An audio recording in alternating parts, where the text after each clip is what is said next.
These are the 49 metro areas that have at least one team in the NFL, the MLB, the NBA, and the NHL. Now, if we scroll all the way down to the bottom, these 16 metro areas down here each have just one team from the 4 leagues. As you can see, the NBA and the NHL both have a lot of teams down here, whereas Jacksonville and Green Bay are the only cities that just have an NFL team, while San Diego is the only city that just has an MLB team. Moving on, these 13 metro areas up here each have 2 teams. St. Louis is unique in that it only has MLB and NHL, while Salt Lake City is also unique in that it just has NBA and NHL. Of course, if we were including the MLS or any other leagues throughout the US and Canada, the list would look very different, but for now, we're just focusing on these 4 leagues. Okay, next, up here we have the 8 metro areas with 3 teams each.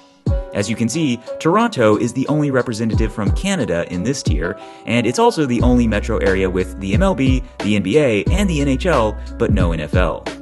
Moving on, these 9 metro areas all have one team from each of the 4 leagues. Some of them, though, like the San Francisco Bay Area, are quite spread out geographically. Finally, there's 3 metro areas, New York, LA, and Chicago, that have 5 or more teams each. Between the 9 teams in the New York area and the 8 teams in the LA area, about 14% of all the teams in these leagues can be found in those 2 metro areas. Now, the final piece of information I wanted to bring in was the populations of these metro areas. Obviously, the top 3 up here are indeed the top 3 metro areas in population. And if we scroll all the way down here to the bottom, we have the Green Bay, Wisconsin metro area, which has a relatively minuscule population, less than 400,000.